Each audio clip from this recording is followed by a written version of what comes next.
bonjour Paul Jorion, donc vous êtes économiste, vous avez fait plusieurs livres qui ont, comme on dit, défié la chronique, enfin défié les idées toutes faites, et en fait vous avez anticipé le krach boursier de 2007, 2008, 2009, enfin qui était un moment majeur de l'histoire de l'économie planétaire. Aujourd'hui vous êtes... vous avez rejoint l'Université catholique de Lille et en discutant ensemble, on s'est aperçu qu'on avait plein de centres d'intérêt en commun et on a décidé d'écrire un livre ensemble sur une histoire positive du futur. On ne connaît pas encore complètement le titre. L'important, c'est que derrière cette histoire positive du futur, il y a l'idée de redonner espoir à l'humanité. Alors pourquoi c'est important et comment vous-même vous voyez ce livre en fait?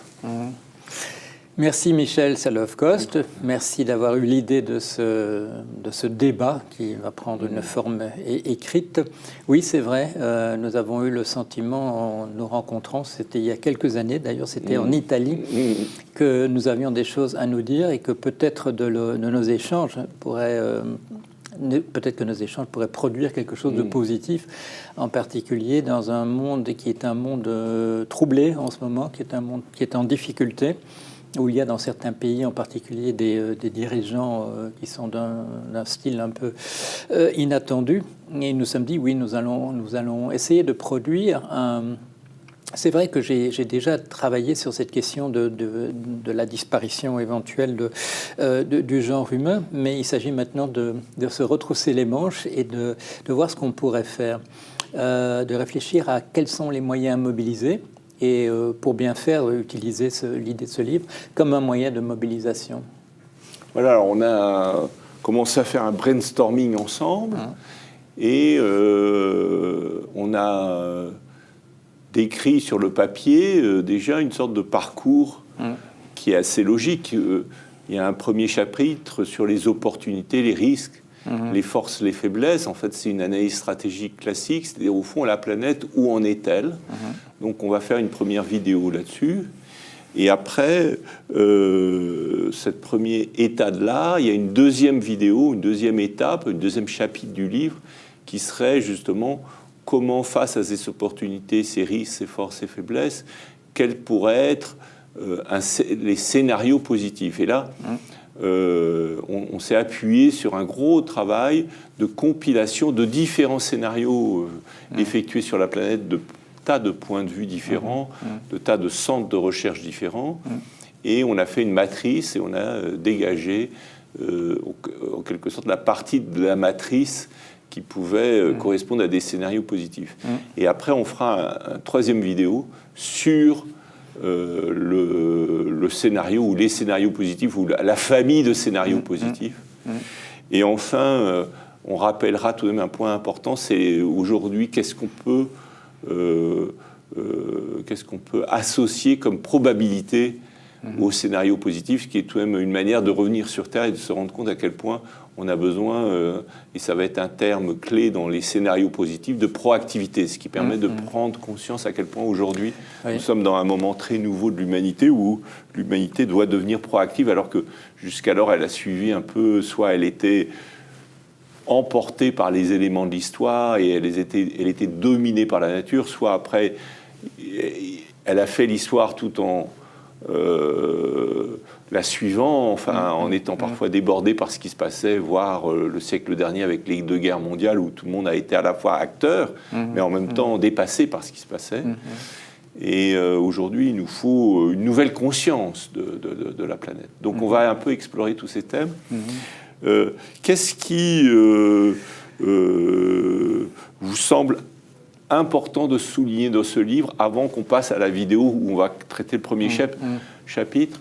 Mais au fond, qu'est-ce que vous aimeriez ajouter au sujet de ce livre comme un tout?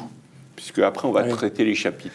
Il y a une leçon de l'histoire qu'il ne faut pas oublier, c'est qu'il ne suffit pas de se rendre compte quels sont nos problèmes, de proposer des solutions. Il faut encore que dans nos sociétés, on prenne des décisions en fonction de cela. Et là, il y a une remarque que nous devrons sûrement faire dès le départ. C'est une remarque qui a été faite par Jared Diamond dans son livre sur l'effondrement de certaines civilisations. Oui, Jared Diamond, qui est un des grands auteurs à succès sur ces questions du futur de l'humanité, qui a vendu des millions d'exemplaires. Il faut le souligner, ce n'est pas un auteur comme un autre, c'est un des plus grands auteurs sur ces questions. Effectivement, mais c'est aussi un homme extrêmement aimable. J'ai eu l'occasion d'avoir des conversations avec lui à l'époque où nous participions à un même groupe sur l'avenir des systèmes complexes à Los Angeles. Une remarque qu'il a faite, c'est que dans certaines sociétés, ont pris conscience des difficultés qui étaient devant elles, mais que la stratification sociale de ces sociétés, c'est-à-dire le fait qu'il y a différentes classes et que les différents groupes ne tirent pas les mêmes conséquences des mêmes observations. Et qu'en particulier, dans certains cas observés, il semble que les élites imaginent qu'elles peuvent se mettre à l'abri des problèmes du commun et peuvent freiner ou même saboter des tentatives qui sont faites pour prendre les mesures qui s'imposent. Vous connaissez sans doute ce livre de Oreskes et Conway, Les marchands de doute, sur le fait que l'entreprise scientifique est parfois torpillée par des intérêts financiers qui considèrent que les découvertes qui sont faites, par exemple sur le lien entre le tabac et entre le tabagisme et le cancer, entre certaines productions industrielles et des pluies acides et des choses de cet ordre-là, le trou dans la zone, dans la couche d'ozone, que ça va à l'encontre de certains intérêts économiques. Donc il faudra que nous soyons conscients du fait qu'il ne suffira pas encore de faire les bonnes analyses et de tirer les bonnes conclusions. Il faudra aussi que nous mobilisions un certain nombre de personnes dans la société civile pour mettre en œuvre les choses que nous pourrions proposer. Oui, ça c'est très important. Et dans ce sens, l'action des activistes, l'activation des activistes est tout à fait importante. C'est pas du tout neutre. Et dans ce sens-là, il faut souligner que, en quelque sorte, dans cette université, il y a une position générale de l'université d'être un des premiers campus verts de la planète. Et donc, il y a bien la volonté d'aller dans ce sens-là, dans l'action. Donc ça, il faut le souligner. Alors après, pour être positif aussi, vous avez donné deux exemples, le tabac et la trou dans l'ozone. Et très souvent, il faut garder son optimisme, parce que face au problème, c'est ça aussi. Il y a une très belle phrase qui dit « La désillusion ressemble à l'illusion en cela que c'est aussi une illusion ». Mais effectivement, il faut savoir ne pas se faire d'illusions, mais pas non plus tomber dans la désillusion.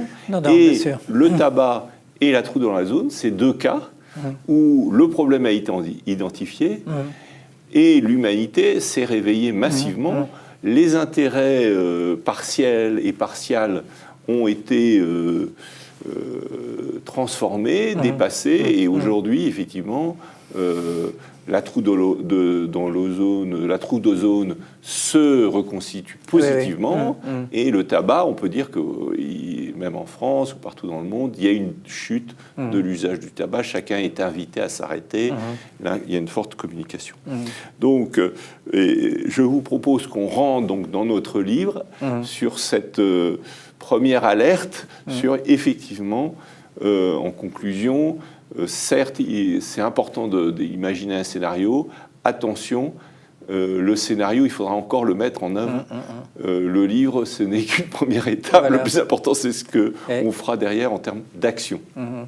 En effet, il y a la fameuse réflexion qui n'est pas récente, elle date de 25 siècles de Platon sur la difficulté de la communication entre le philosophe, qui on appellera le savant aujourd'hui, et le prince, le décideur, la personne qui met en application les suggestions faites par le domaine des scientifiques. Merci pour ce premier échange. Merci à vous. Et à tout de suite pour la première vidéo, enfin la seconde vidéo de cette série.